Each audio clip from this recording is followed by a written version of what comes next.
I was a junior in college when I finally admitted to myself that something about my relationship felt off, and not in the dramatic, overthinking way my friends always accused of.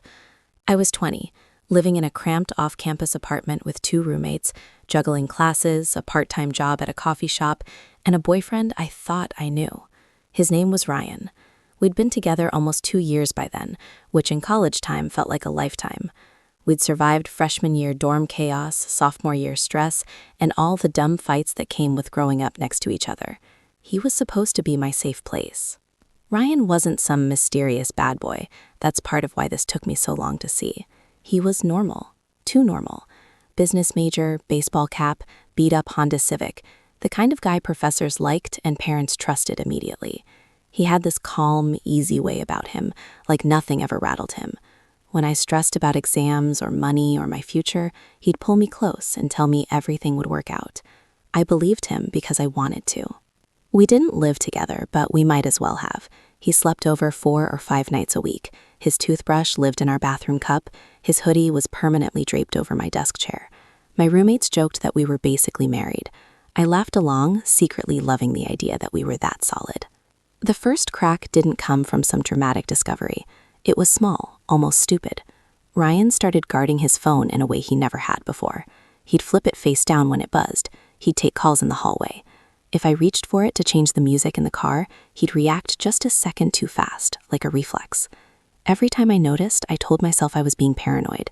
College relationships were messy. People needed privacy. I didn't want to be that girlfriend. Then there were the weekends he couldn't see me. Ryan used to hate being apart. If we had a free Friday, he was already asking what we were doing. But sometime during the fall semester, he started disappearing. He'd say he was going home to see his family, or he had a work thing, or his buddy from high school was in town. The explanations were reasonable. That was the worst part. They made sense. Still, I'd lie in bed scrolling through my phone, feeling this heavy knot in my chest I couldn't explain. One Friday night, my roommates went out and I stayed back because I had an early shift the next morning. Ryan had said he was driving to see his parents, about 2 hours away.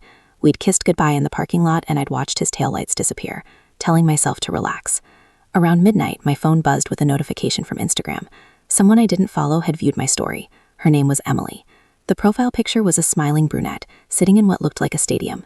I didn't think much of it at first. People stalked stories all the time, but something about it stuck with me.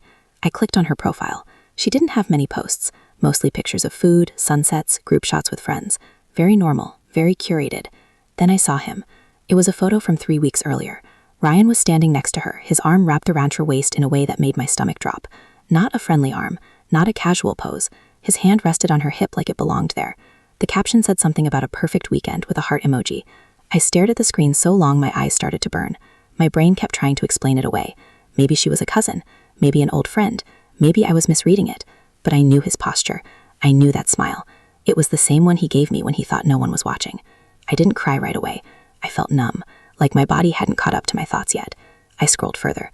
Another photo, different day, same closeness. A comment from him underneath with an inside joke I'd heard him make before. My hand started shaking. I texted him, just one word, "Hey." It took him almost 10 minutes to reply, which was unusual for someone supposedly on a long drive. "Hey babe, what's up?" Babe. The word hit differently now. I asked him how his parents were doing. He said they were good. He said his mom sent leftovers home with him. He asked how my shift was going to be. I didn't confront him. Not yet. I didn't have the emotional strength to open that door, not without knowing exactly what I was walking into. Instead, I spent the rest of the night doing something I'd never done before. I became a detective in my own relationship. I found Emily on Facebook, then on Venmo, then on Twitter. It was shockingly easy to piece together fragments of her life. She went to a different college about an hour away. Same state, same age. She posted about football games, group projects, late-night diner runs. And Ryan was there, scattered through it all like an Easter egg meant only for me. There was a Venmo payment from him to her with a pizza emoji. A comment from her friend asking how long they'd been together. Her reply, almost a year. Almost a year. We'd been together almost 2. I finally cried then. Hard, ugly sobs that came from somewhere deep and primal. I felt stupid. I felt exposed.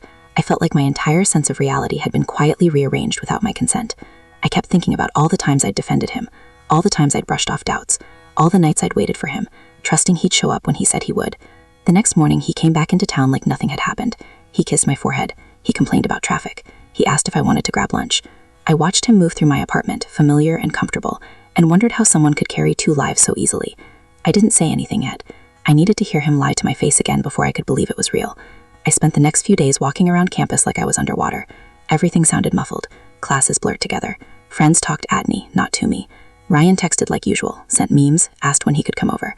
Every message felt surreal, like it was coming from a stranger who happened to know all my routines. I didn't tell anyone right away. Saying it out loud felt like making it real, and I wasn't ready for that yet. I kept replaying memories, searching for signs I'd missed. Every late reply. Every "I'm tired, can we hang out tomorrow?" Every weekend excuse. It was like my brain had been living in one version of the story, while the truth had been happening in the background the whole time. On Tuesday night, he came over after my shift. I watched him climb the stairs to our apartment from the window, that same familiar gate I could have recognized from a mile away. He walked in, dropped his backpack, wrapped his arms around me like nothing was wrong. I let him. That part makes me feel sick now, but at the time I needed to feel the weight of him, to confirm he was real. We sat on my bed, backs against the wall, scrolling on our phones. He leaned over to show me a video, his shoulder pressed into mine. My heart was racing so hard I was sure he could feel it. I thought about Emily, about the way his hand rested on her waist in those photos.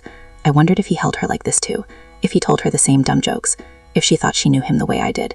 "Can I ask you something?" I said, trying to keep my voice steady. He looked up, relaxed. "Yeah, what's up?" I took a breath. "When you go home on weekends, you really go home, right?" He didn't hesitate, not even a flicker. "Yeah, why?" I stared at him, searching his face for something. Guilt, panic, anything. But he looked calm, almost amused. "Just wondering," he said. "Why?" I shrugged, hating myself for backing down. "No reason." He kissed my temple, completely at ease. "You're overthinking again." That sentence echoed in my head long after he fell asleep next to me. Overthinking. The word he always used whenever I questioned something that made him uncomfortable. I lay there staring at the ceiling, his breathing slow and even, and realized how easy it must have been for him to lie. He wasn't scrambling. He wasn't covering tracks in a panic. He'd built this double life carefully, brick by brick, until it felt natural.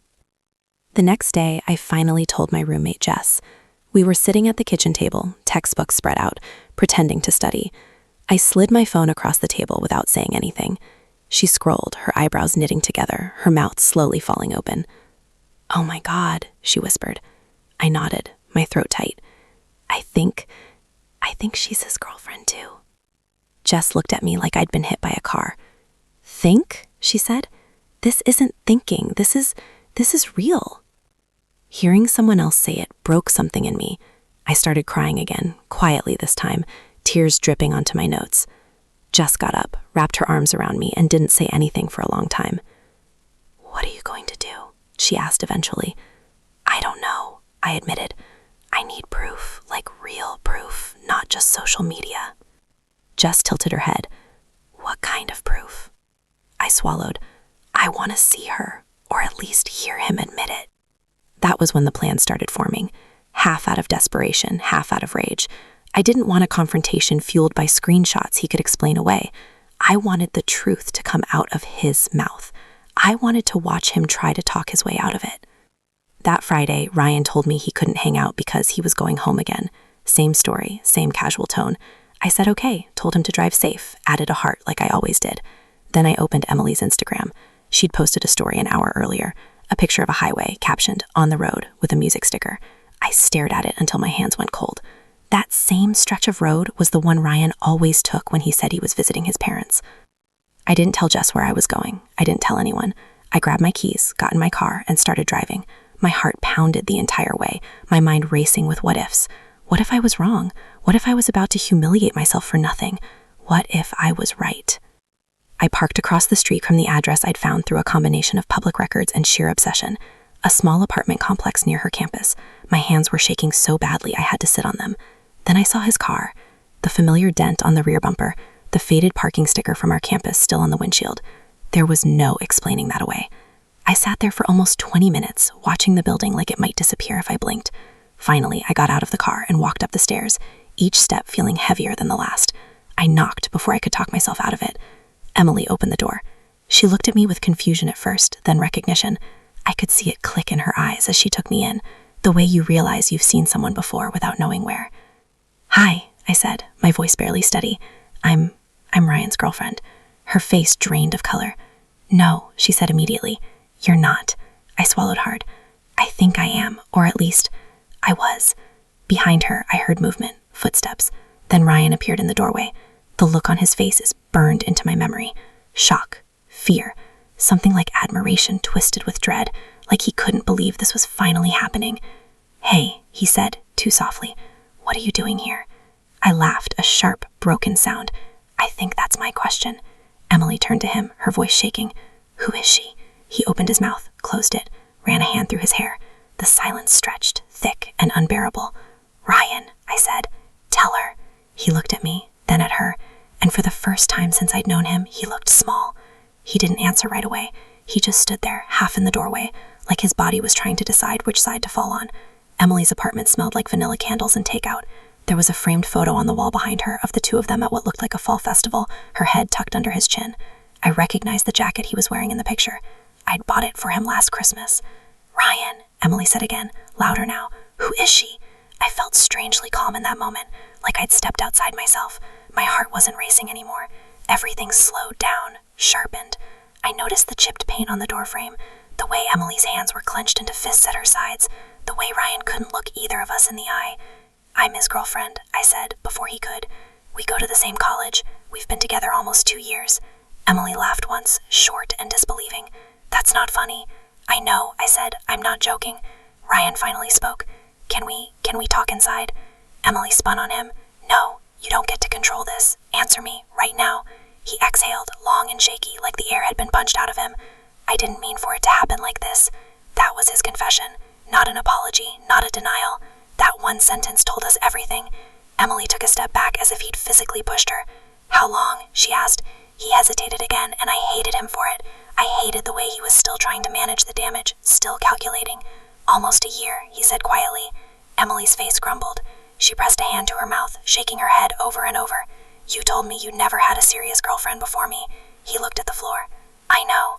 I felt something hot and sharp cut through my chest. "You told me you were visiting your parents," I said. "All those weekends, you were here, with her." He nodded. Sometimes, I repeated. "You mean almost every other weekend?" He didn't argue. That was another answer. Emily turned to me then, really looking at me for the first time. Her eyes were red, glossy, filled with something that mirrored exactly how I felt. Betrayal mixed with humiliation. "He told me he loved me," she said, like she was trying to convince herself it couldn't be true. "He talked about moving in together after graduation." My stomach dropped. "He talked about apartments with me," I said. "About getting a dog." Ryan flinched. "Stop." We both looked at him. "Stop," Emily snapped. "You don't get to say stop." Neighbors' doors were starting to crack open down the hallway. I suddenly became aware of how public this was, how exposed we all were, but I couldn't bring myself to care. "Why?" I asked him. "Just tell me why. Was I not enough? Was she not enough?" He finally looked at me then, really looked at me, his eyes wet. "I didn't want to choose." The simplicity of it made me feel sick. "I loved you," he said to me, "and I loved her. You were my college life. She was everything else." Emily made a broken sound, somewhere between a laugh and a sob. "Everything else?" "I never thought you'd meet," he added, as if that was the real tragedy. That did it. Something in me snapped. "You didn't think we were real people," I said. "That's what it is. You thought we were separate worlds it could jump between whenever it suited you." He tried to reach for me and I stepped back. "Don't touch me." Emily opened the door wider and gestured toward the hallway. "Get out," she said to him. "Both of you. I need air." Ryan looked panicked. "Emily, please." "No," she said, louder now. "Get out." He stood there another second, torn, then followed me out into the hallway like a ghost. I didn't look back at her door. I didn't trust myself to. We rode the stairs down in silence. When we reached the parking lot, he finally spoke again. "Can we talk? Please. I'll explain everything." I laughed, bitter. "You already did." "I messed up," he said. "I know I did, but it wasn't supposed to hurt anyone." "That's not how choices work," I said. "You don't get to decide who feels pain." He grabbed my arm gently. "I love you." I pulled away hard enough that he stumbled back. "Don't say that. You don't get to say that anymore." I got in my car and drove away before he could respond. I don't remember the drive back. I don't remember stopping at lights or merging lanes. I just remember pulling into our apartment parking lot and sitting there, hands gripping the steering wheel, breathing like I'd just run miles. Jess was waiting up for me. She took one look at my face and knew. I didn't even have to speak before she was hugging me, holding me together while I shook.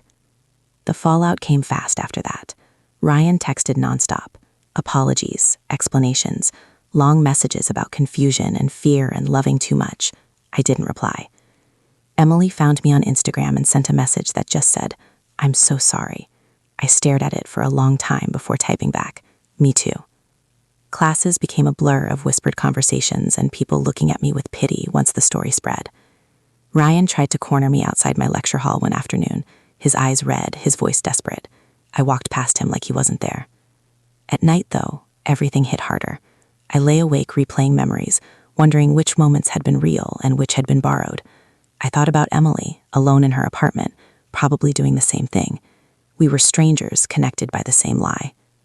One night, weeks later, my phone buzzed with a new message from an unknown number. It was her. She asked if we could talk. I stared at her message for a long time before answering. It was past midnight. My apartment was quiet except for the hum of the fridge and the distant sound of someone laughing outside. I hadn't spoken to Ryan in weeks. I hadn't seen him either, unless you counted the way his face still showed up in my head at the worst possible moments. Seeing her name pop up on my screen made my chest tighten in a completely different way. I didn't know what talking to her would change. The damage was already done. There was no fixing it, but there was something unfinished hanging between us, like a sentence that never got to end. I finally typed back that we could meet. Neutral ground.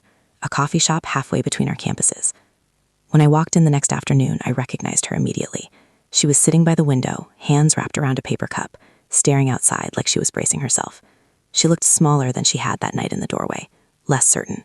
When she saw me, she stood up awkwardly like she didn't know if we were supposed to hug or not. We didn't. "Hi," she said. "Hi." We sat down across from each other, the table between us feeling like a boundary we both needed. For a moment, neither of us spoke. It was strange being this close to someone who knew so much about my life without ever meaning to. "I didn't know about you," she said finally. "I swear, I would never. I'm not that person." "I know," I said, and I meant it. There was no accusation left in me for her. "I didn't know about you either." She let out a shaky breath. "He told me you were just someone he used to hook up with, that it was over before we even met." I nodded slowly. He told me he'd never had a serious girlfriend before me. We shared a look then, a sad, hollow kind of understanding. Two separate lies, customized just enough to keep us comfortable. She told me everything, how they met, how he'd driven out almost every other weekend, how he talked about a future like it was something already decided. I told her side too, the apartment plans, the routines, the inside jokes, the way he'd been woven into my everyday life so completely I hadn't known where I ended and we began. At one point, she laughed softly and wiped at her eyes. "It's messed up, but sometimes I catch myself missing him, and then I feel stupid for it." "You're not stupid," I said. "I miss the version of him I thought was real. That was the truth. I didn't miss the liar. I missed the person I believed in. The loss of that felt heavier than losing him physically." Before we left, she told me she'd blocked him on everything, that he'd showed up at her apartment once unannounced and she hadn't answered the door. Hearing that gave me an unexpected sense of relief, not because I wanted him punished, but because it meant she was choosing herself. We hugged before we parted, briefly, carefully. When I walked back to my car, I felt lighter in a way I hadn't since all of this started.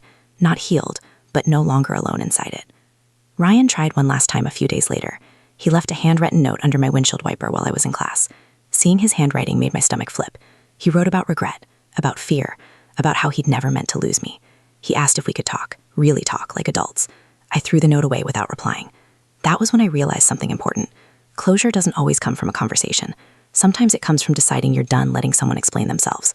The semester ended. Finals came and went. Life kept moving forward, even when I felt like I was dragging behind it. Over winter break, I went home and slept in my childhood bedroom, surrounded by things from a version of me that existed before Ryan. It helped more than I expected. By spring, the sharpness of it all had dulled.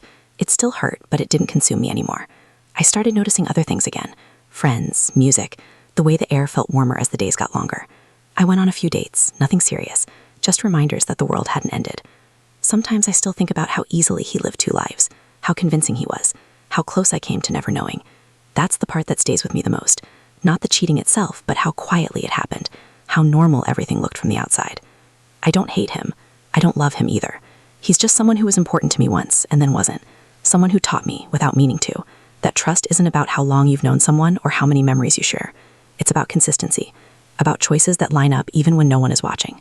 Every once in a while, I wonder if he thinks about us. about the moment in that doorway when everything fell apart. But I don't need to know. That chapter is closed. I was a junior in college when I realized my boyfriend had a whole other girlfriend, and I was stronger than I ever thought I could be when I walked away from both of them and chose myself instead.